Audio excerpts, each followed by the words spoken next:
Bora falar de futebol? Bora falar de Palmeiras e Juventude, Juventude e Palmeiras, duelo que acontece no Alfredo Jaconi, e eu tô falando de um confronto que tem um favorito, mas ao mesmo tempo esse favorito precisa abrir o olho, porque do outro lado tem algumas boas notícias, mesmo o Palmeiras sendo uma equipe que luta pelo título brasileiro e o Juventude ser uma equipe que luta contra o rebaixamento, apesar de um certo respiro em relação à zona do descenso nesse momento. A gente está falando de um Palmeiras que tem peças muito melhores do que o Juventude, a gente está falando de um Palmeiras que tem um funcionamento coletivo muito mais agressivo e perigoso do que o Juventude.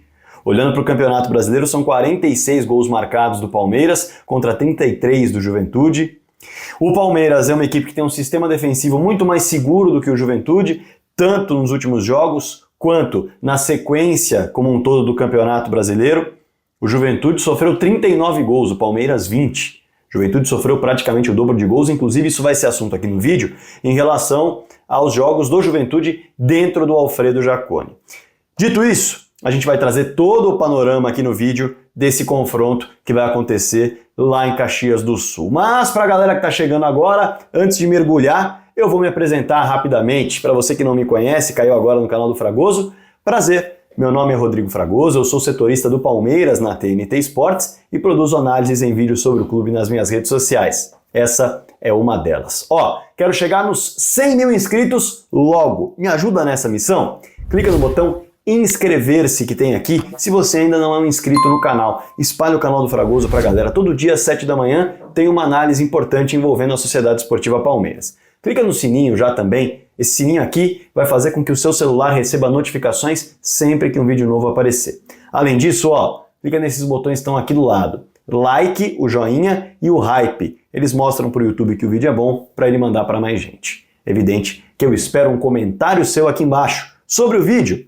Algo a discordar? Algo a agregar? Elogio? Crítica? Fique super à vontade e debata com a galera aqui embaixo que tem muita gente boa sempre comentando por aqui. Combinado? Bora pro tema do vídeo? Bom, quando você olha só para a tabela do retorno, você percebe, para pegar um recorte mais recente, que é de fato um confronto não olhando apenas para o todo de um time que luta pelo título contra um time que luta contra o rebaixamento, mas o retorno, que é um recorte de um mesmo campeonato, mas da metade para frente, novamente mostra na tabela a diferença entre as duas equipes. O Palmeiras tem 70% de aproveitamento, tem 6 vitórias, 3 empates e uma só derrota no retorno. O Juventude tem 40% de aproveitamento no retorno. São 3 vitórias, 3 empates e 4 derrotas. Quer dizer, tropeçou muito mais do que venceu. Dito isso, claro que o favoritismo mora nesse confronto do lado do visitante, do lado do Palmeiras. Mas, antes de qualquer coisa, é muito importante destacar que o próprio Palmeiras tinha amplo favoritismo contra o Red Bull Bragantino e tropeçou porque não fez valer as suas melhores peças em relação ao adversário individualmente, não fez valer o seu coletivo mais entrosado, mais agressivo e mais perigoso, não fez valer o potencial que tem dentro de campo, porque não foi atingido. Teve uma atitude competitiva muito abaixo do que se espera, diferentemente da atitude competitiva do Juventude contra o Vasco jogando fora de casa. Juventude, que é um dos piores visitantes do Campeonato Brasileiro, arrancou 1-1 fora de casa e poderia ter vencido. Então assim, a atitude competitiva, ela é que potencializa jogadores individualmente, um time coletivamente e mostra um favoritismo se o favorito está com uma atitude competitiva em alta. Se baixar a atitude competitiva e a equipe que não é favorita entrar com a atitude competitiva lá em cima, ela equilibra tudo. E foi o que o Red Bull Bragantino fez com o Palmeiras. Então é muito importante destacar isso. Favoritismo não garante nada, ele só mostra uma tendência em relação a melhores peças, melhor futebol, melhor sequência e tudo mais. E tem mais em relação ao confronto em si. Por mais que eu diga aqui que o Juventude tem inúmeras observações a serem feitas, nas quais a gente pode destacar que é pior do que o Palmeiras, coletivamente, individualmente, tem uma coisa do lado do Juventude importante a se destacar. Quem viu o vídeo de ontem, eu só vou dar uma passada rápida, mas se você não viu o vídeo de ontem aqui no canal do Fragoso, eu falo bastante sobre isso. A questão de ser uma armadilha olhar para o Juventude, para os números do Juventude como um todo, e não separar os números do Juventude em casa e os números do Juventude fora de casa. Porque eles são muito diferentes. Muito diferentes. Para se ter uma ideia, no vídeo de ontem, se quiser você assiste depois, tem tudo no detalhe, mas eu vou trazer a essência do vídeo de ontem. O Palmeiras luta pelo título, não pode desperdiçar pontos pelo caminho, é reta final e, portanto, vai a Caxias do Sul para vencer o jogo. Quantos jogos o Juventude perdeu em Caxias do Sul no ano, você sabe? Quantos jogos o Juventude perdeu em casa na temporada, você tem ideia? 3. Nós estamos na reta final de outubro, reta final do ano, e o Juventude só perdeu 3 jogos em casa em todo o ano de 2024. Quer dizer, é inegável que é um desafio sim para qualquer equipe. Tanto que Flamengo e Botafogo do G4 foram até Caxias do Sul e perderam seus jogos. Palmeiras e Fortaleza farão essas visitas agora na reta final. Agora, o ponto é, o Palmeiras é um grande visitante e eu vou mergulhar nisso já já, o que torna um desafio grande para o Juventude também. A diferença é que para o Juventude, diante de um adversário que luta pelo título, talvez um ponto, mesmo em casa, já seja interessante. Para o Palmeiras, mesmo fora de casa, nessa briga de quem desperdiça menos pontos com Botafogo e Fortaleza, é fato que conseguir só um ponto em Caxias do Sul será frustrante para a equipe de Abel Ferreira. Curioso, né? Mas enfim, veja só. O jogo, ele promete ser animado. Porque nas últimas 7 partidas, o Juventude fez gols e sofreu gols, atuando como mandante no Alfredo Jaconi. E um número grande, tá? Para se ter uma ideia, nos últimos 7 jogos, o Juventude marcou 12 gols e sofreu 13 gols. Ou, melhor dizendo, me equivoquei aqui, tá? O Juventude, ele marcou 13 gols e sofreu 12 gols. Isso em 7 jogos. Quando você volta a um jogo a mais, a gente está falando de São Paulo 0, Juventude 0, quando nenhum dos dois balançou as redes. Mas é interessante mostrar que o Juventude toma muitos gols, mas também faz muitos gols jogando em casa. E isso dá a entender jogo animado. A ver se vai cumprir a expectativa. Em relação a um ponto fraco que o Juventude entrega a todas as equipes, e quem assistiu aos jogos ou aos compactos de Juventude Red Bull, Juventude Vitória, Juventude Vasco, percebeu, isso pode ter sido trabalhado na data FIFA pelo Jair Ventura, sem dúvida alguma, mas fica claro que a saída de bola do Juventude é uma saída de bola deficitária, é uma saída de bola ruim, é uma saída de bola que não é boa. Não à toa, diante desses 3 adversários, o Juventude entregou bolas. Quando os adversários subiram a pressão, os jogadores marcaram alto, o Juventude entregou bolas. As equipes puderam colocar bolas na rede. O Vasco aproveitou. O gol do Payet foi assim, recuperando uma bola no campo de ataque. Então, o Palmeiras, que tem na sua característica uma marcação alta em muitas ocasiões, principalmente jogando dentro de casa e não fora, pode tentar exercer isso jogando no Alfredo Jaconi para buscar atrapalhar um Juventude que se atrapalha sim com uma saída de bola, em algumas ocasiões lenta, em outras atrapalhada. A ver se o Palmeiras vai subir a sua marcação. Por quê? Porque o Juventude é uma equipe que também busca lançamentos. E isso ficou claro também nos confrontos recentes.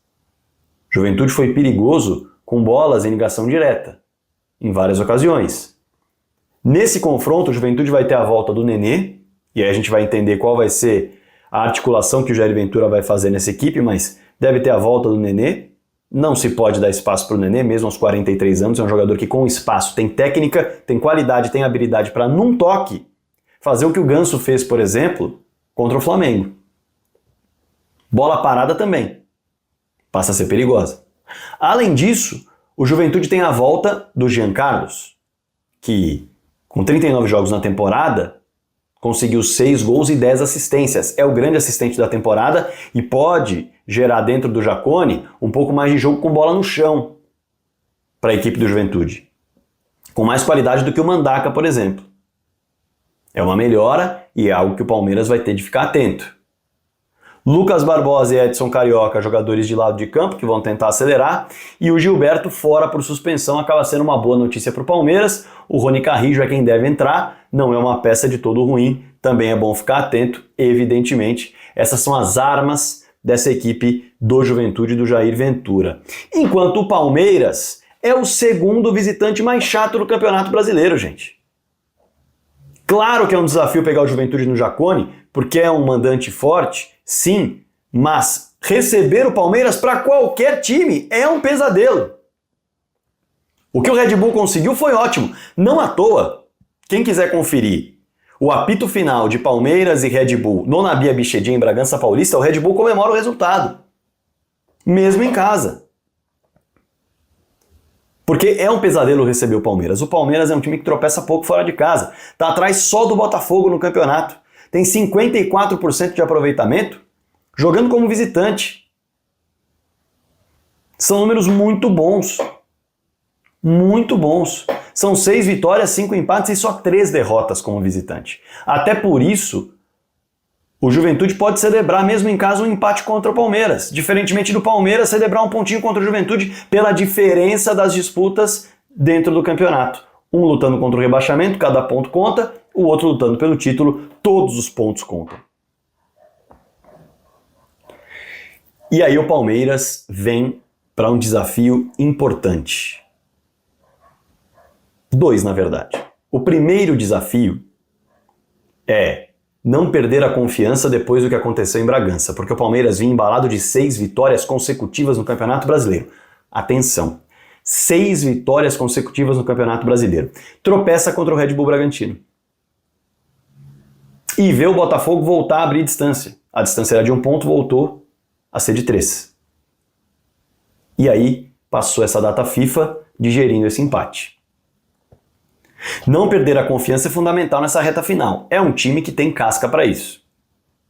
Mas o desafio é lidar com isso fora de casa diante de um mandante chato. O segundo desafio é encaixar o time novamente, principalmente o lado esquerdo, sem o Maurício. Palmeiras não conta com um jogador que tem um papel muito importante nas últimas vitórias dentro do Campeonato Brasileiro. O Maurício não era só um meia pela esquerda, enquanto o Rios era um meia pela direita, o Estevão ou o Veiga jogando pela ponta direita e o Felipe Anderson pela ponta esquerda.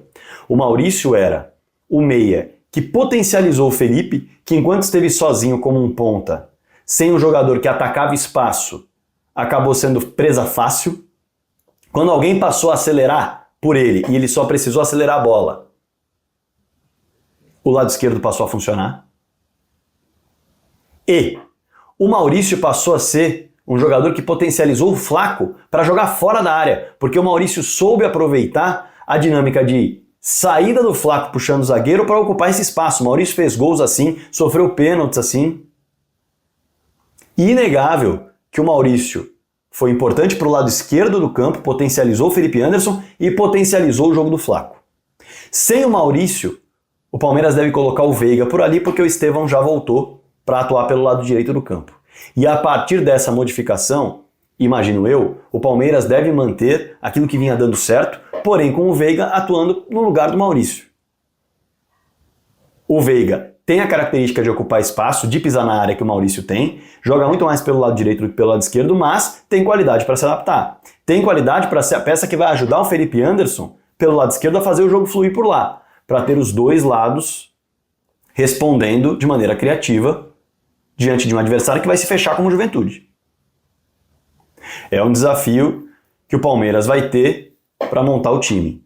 Pode passar a jogar num 4-2-3-1 novamente, deixa o Rios um pouco mais atrás, o Veiga fica centralizado? Pode, mas o Veiga dessa maneira chegou a ter péssimos momentos na temporada. Não conseguir aparecer para o jogo, ficar na sombra do volante. Então, adiantar o Rios para jogar ao lado do Veiga, Fazer uma linha de 4 por ali, com o Flaco à frente, Aníbal protegendo, soltar os laterais, me parece ser o melhor caminho, até para tentar fazer com que o Veiga tenha companhias mais próximas e possa jogar dessa maneira. Vejo eu que é o melhor a se fazer. É a melhor opção para o Palmeiras. Uma outra dúvida é quem vai para o lado direito do campo. O Mike está recuperado.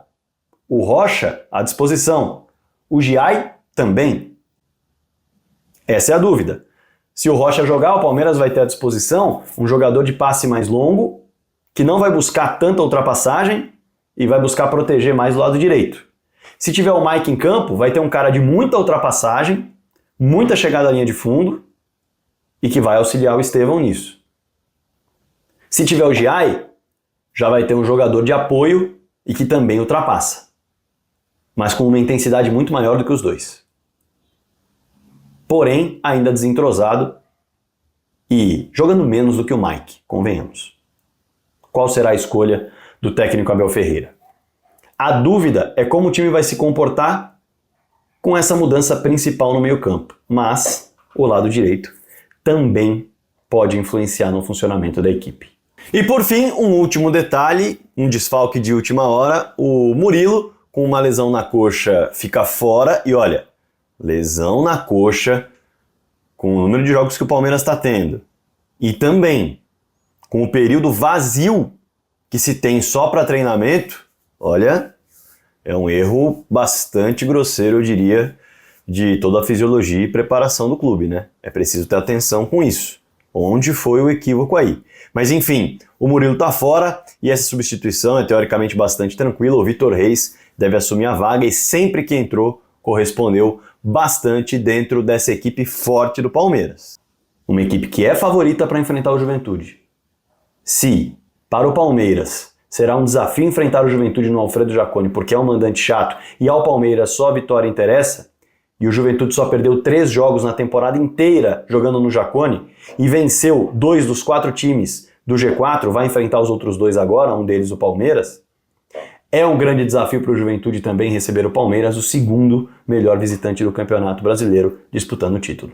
A ver como serão montadas as equipes, quais serão as propostas e eu volto amanhã com a análise do jogo às 7 da manhã. Combinado? Conto com a sua audiência. Espalhe o vídeo para todo mundo. Ainda não se inscreveu? Se inscreve, clica no botão aqui, clica no like, não se esquece, clica no hype também. Como eu disse, deixa seu comentário, espalhe o vídeo para todo mundo. Combinado? Bora falar de futebol.